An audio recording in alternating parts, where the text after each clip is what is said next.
glória. Oramos de coração grato em nome de Jesus. Amém. Nesse próximo momento, então, vamos cantar o hino desse mês, que afirma exatamente que em todas essas circunstâncias, Cristo está sempre no controle das coisas.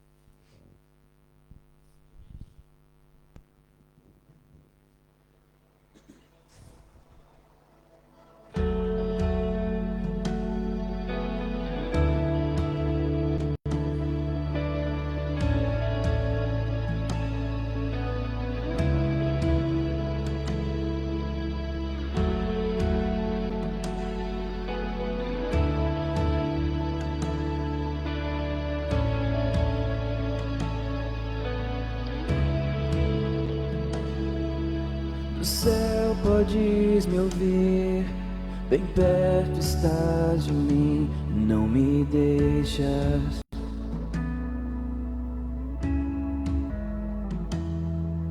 Para sempre em seu amor, seguro eu estou, em ti confio. Ao céu as mãos levanto, rendido a ti eu canto, a minha vida eu sei que tu guiarás. A tua voz acalma o mar e a minha alma, em ti descansarei, no controle estás.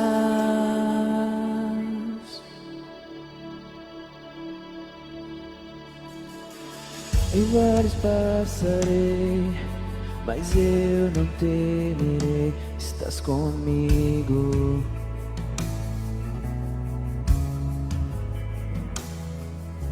Tu me conduzirás e vida me darás, de ti preciso, oh preciso. Ao céu as mãos levanto, rendido a ti eu canto, a minha vida eu sei que tu guiarás. A tua voz acalma o mar e a minha alma, em ti descansarei, no controle estás.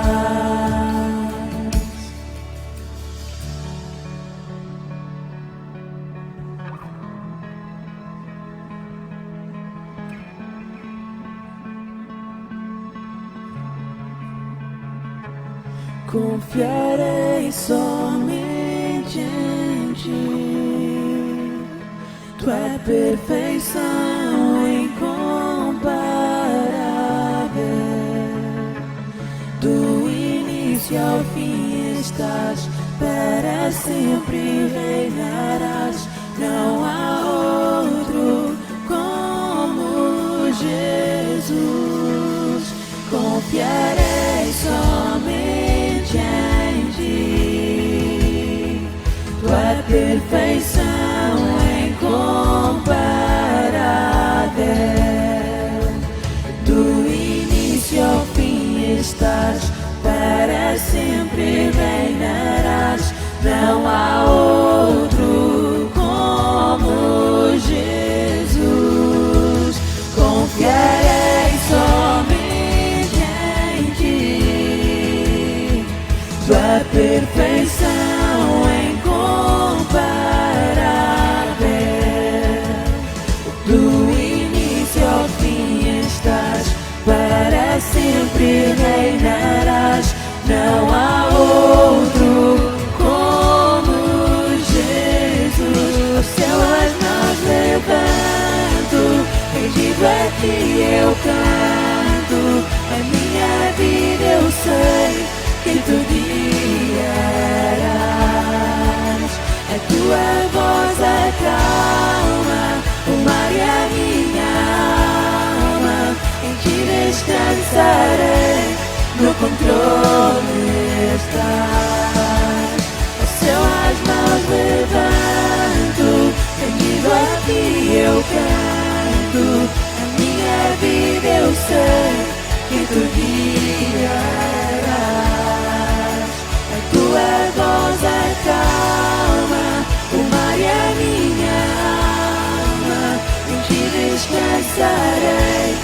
controle estás, em ti descansarei, no controle estás.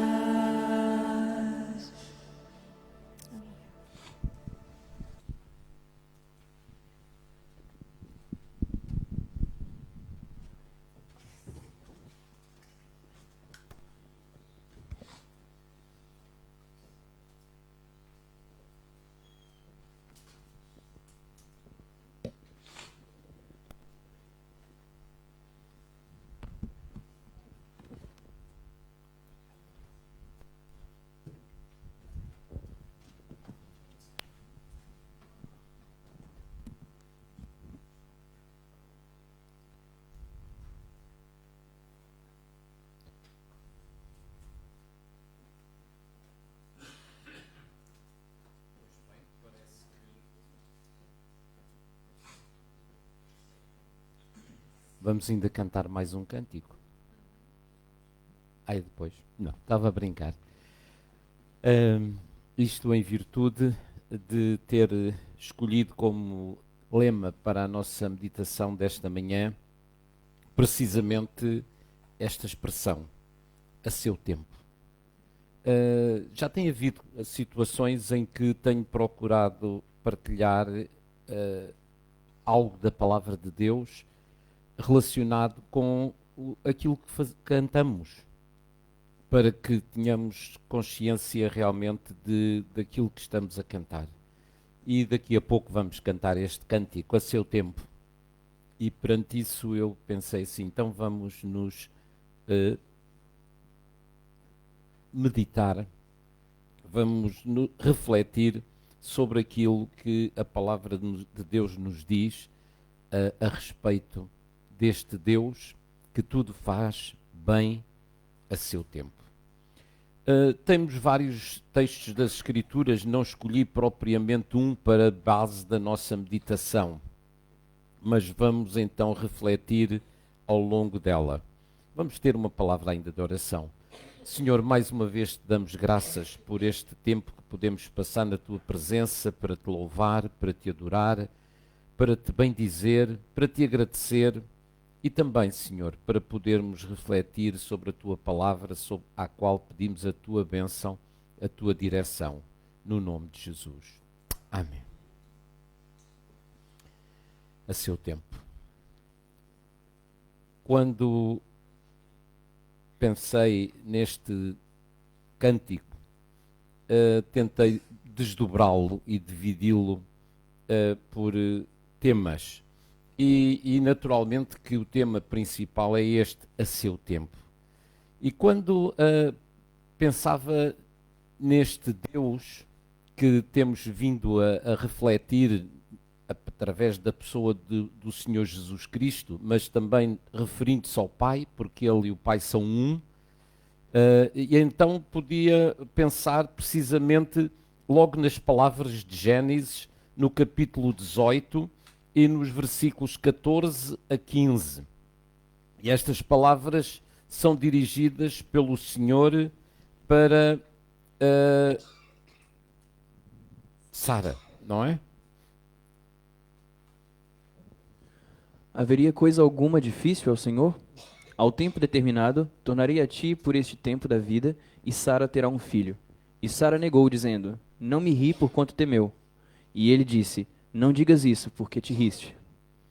Ok. Certamente que conhecemos o contexto da passagem.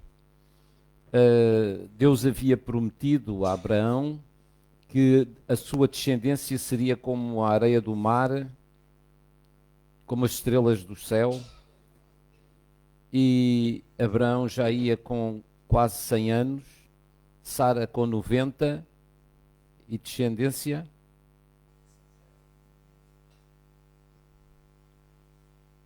E então o Senhor enviou os seus anjos falar com Abraão e prometeu-lhe que Sara iria conceber, iria dar à luz. E Sara, que estava... Hoje nós usamos paredes de peladura, que são muito pouco insonorizadas, mas naquela altura nem paredes de peladura. Era uma tenda. Não estou a dizer com isto que Sara não estivesse lá a ouvir o que é que se estava a passar ao lado, na divisão ao lado, ou provavelmente no exterior, e ela estava dentro da tenda. Mas era difícil não ouvir estas palavras. E ela riu-se. E o anjo advertiu-a, dizendo precisamente isto: ao tempo determinado,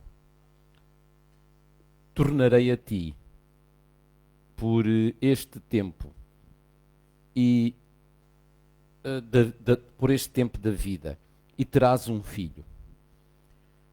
Ao tempo determinado.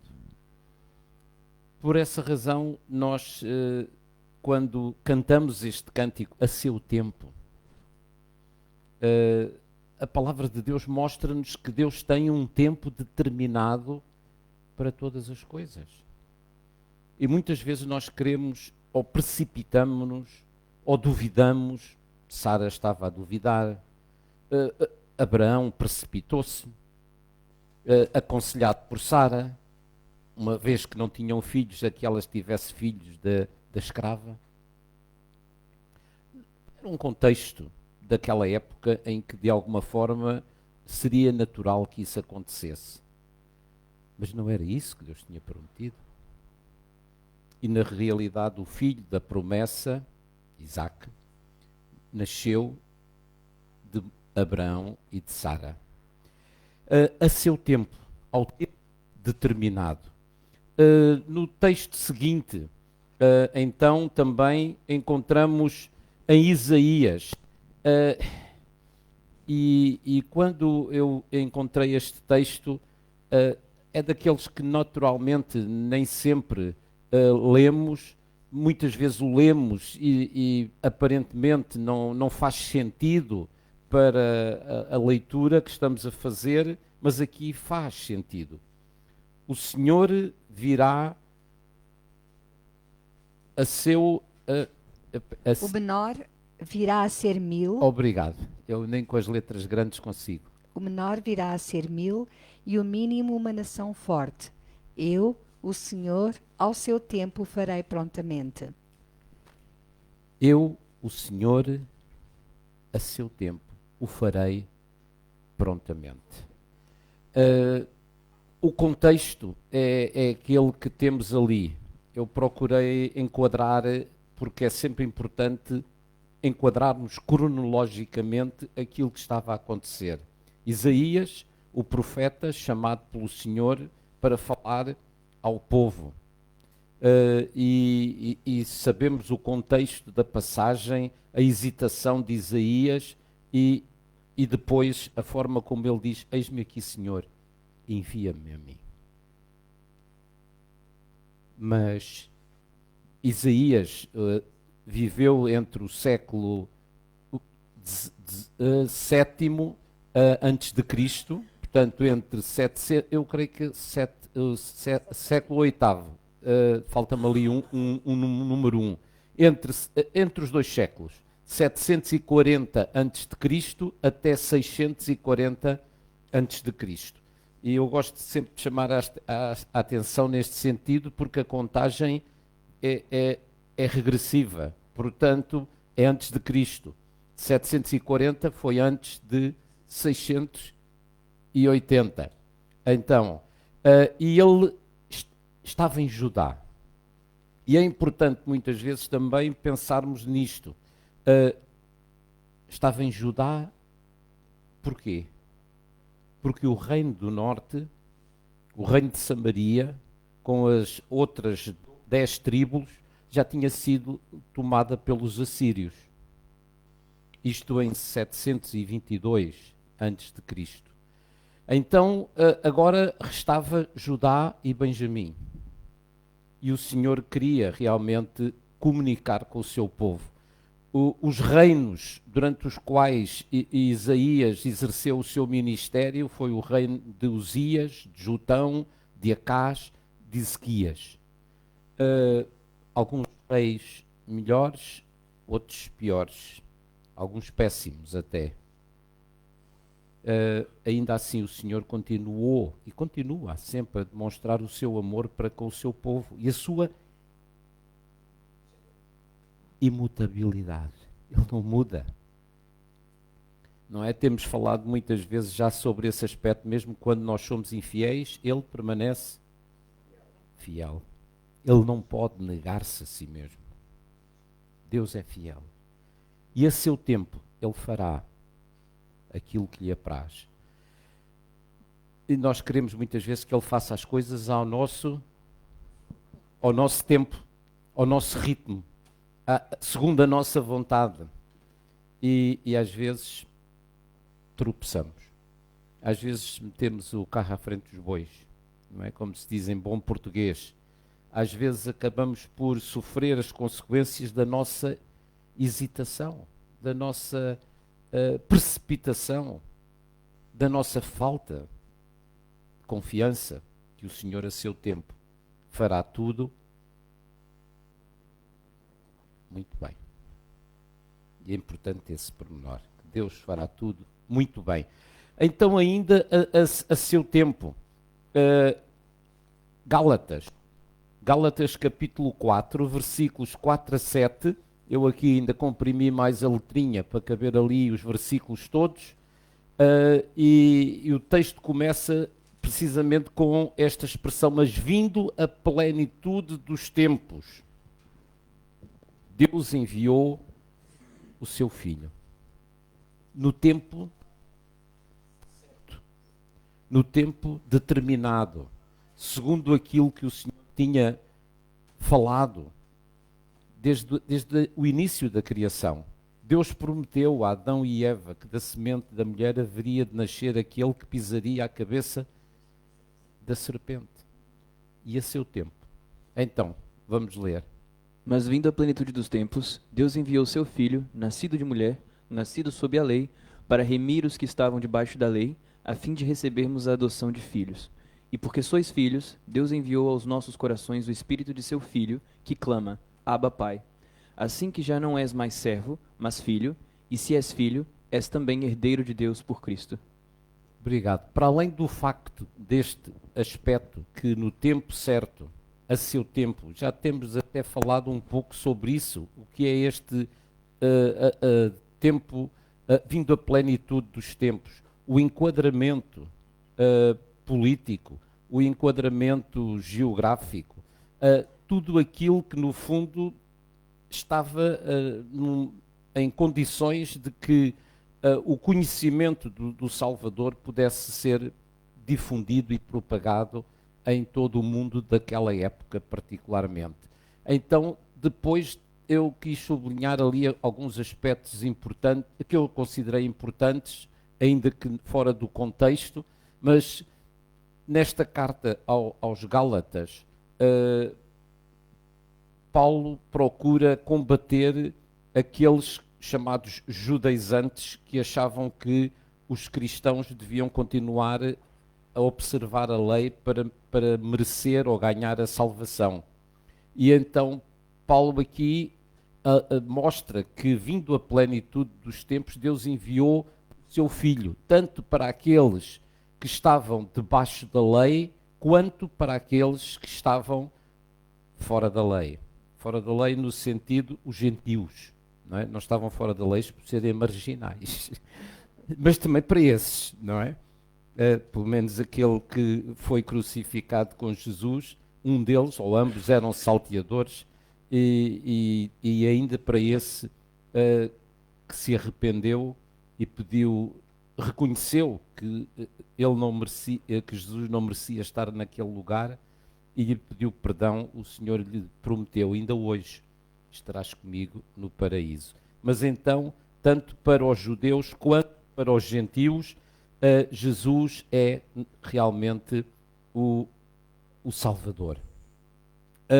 Então, em segundo lugar, portanto, em primeiro lugar temos estado a seu tempo, não é? E somente vimos, levantámos um bocadinho da ponta do véu, porque imaginem o quanto nós poderíamos acrescentar aqui acerca da forma como o Senhor tem agido a seu tempo, mostrando a sua vontade e exercendo essa mesma vontade.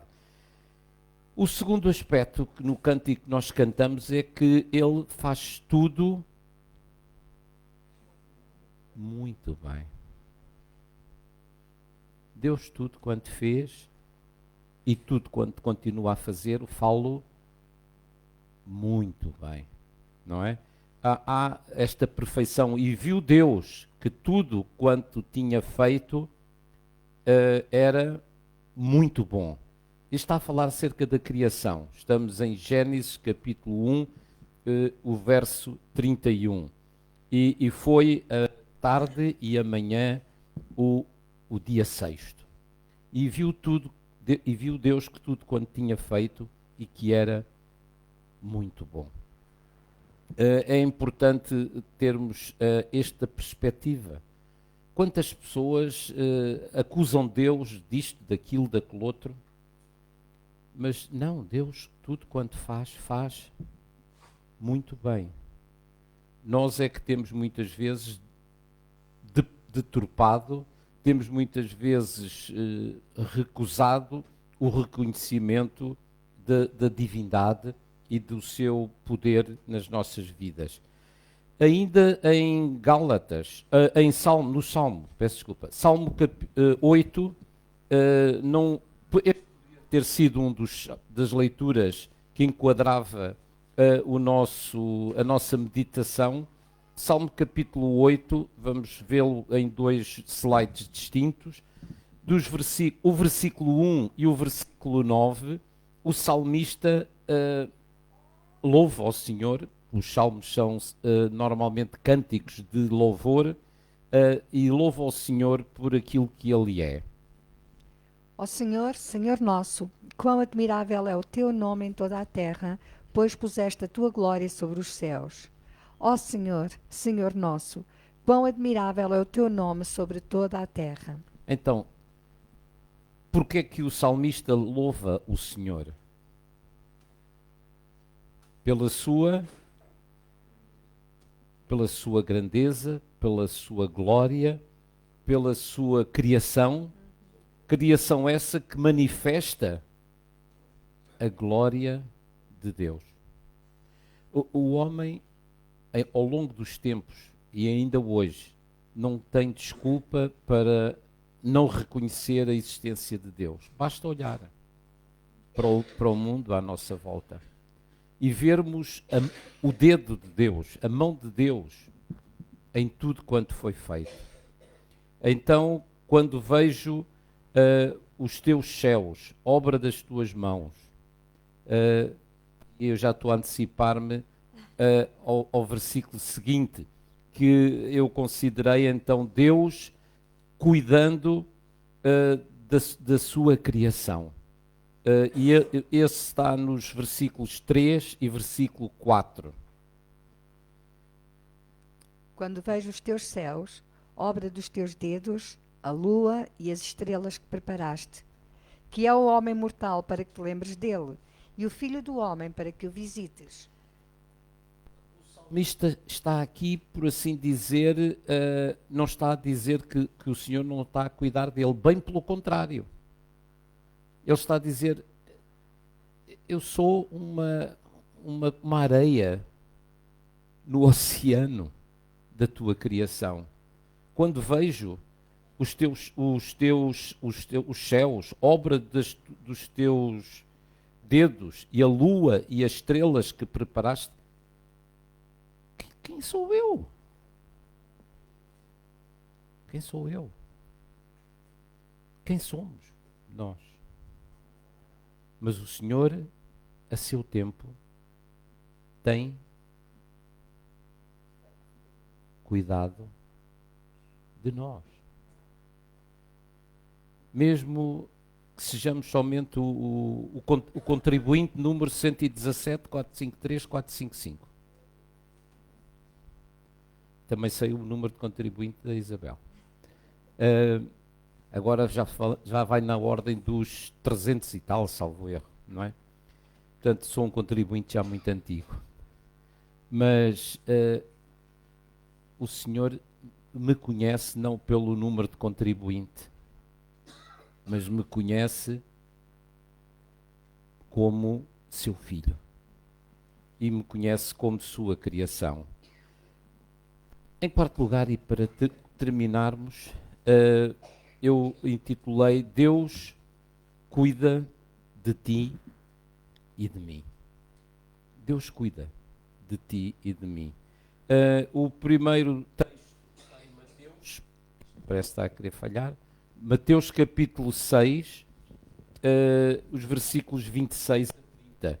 Eu queria de alguma forma só extrair uma parte do versículo, do contexto, mas achei por bem incluí-lo na totalidade. Neste sermão, o Senhor Jesus mostra realmente que Ele cuida de cada um dos seus filhos. Olhai para as aves do céu, que nem semeiam, nem cegam, nem ajuntam em celeiros, e vosso Pai Celestial as alimenta. Não tendes vós muito mais valor do que elas? E qual de vós poderá, com todos os seus cuidados, acrescentar um côvado à sua estatura? E quanto ao vestido, por que andais solícitos? Olhai para os lírios do campo, como eles crescem. Não trabalham, nem fiam. E eu vos digo que nem mesmo Salomão, em toda a sua glória, se vestiu como qualquer um deles. Pois, se Deus assim veste a erva do campo, que hoje existe e amanhã é lançada no forno, não vos vestirá muito mais a vós, homens de pouca fé? Não vos vestirá muito mais a vós, homens de pouca fé. O Senhor tem cuidado de nós. E o Senhor tem provado isso quando nós, a cada dia nos dá o pão, a cada dia nos dá a saúde, umas vezes com alguns problemas, mas essas são resultado da nossa própria natureza carnal, mas o Senhor tem cuidado de nós. Deus tem cuidado de ti, Deus tem cuidado de mim. Sobre mim eu posso falar, sobre ti não sei, mas eu diria que todos nós podemos testemunhar desse seu cuidado nas nossas vidas. E agora sim, por último, 1 de Pedro, capítulo 5 e versículo 7. Um versículo do qual nós temos repetido ao longo dos últimos tempos, particularmente naquele tempo de oração ou de motivos de oração. Lançando sobre ele toda a vossa ansiedade. Porquê? Porque ele tem cuidado de vós. Lançando sobre ele toda a vossa ansiedade, porque ele tem cuidado de nós. Mas eu gosto mais de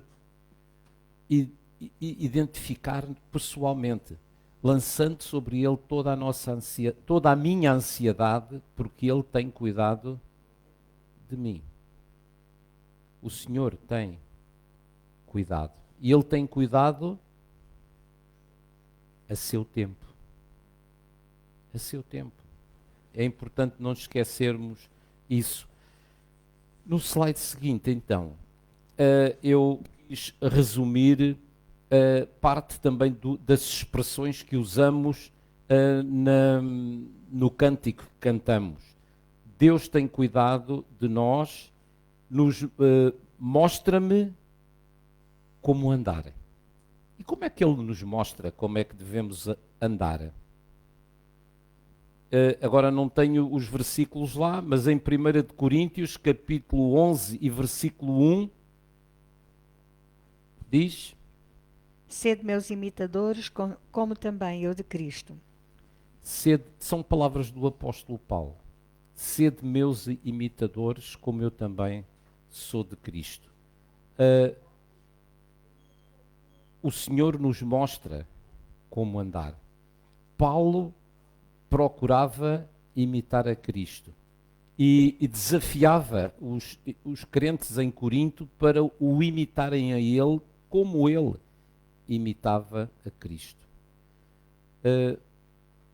O Senhor nos mostra como devemos andar. hoje falávamos imenso acerca de Jesus e do seu exemplo, da forma como ele viveu entre nós. Mostra-me como andar. Nós podemos ver a forma como devemos andar abrindo a sua palavra e vendo realmente a forma como ele deseja que nós andemos. Ensina-me a acreditar. Quando eu penso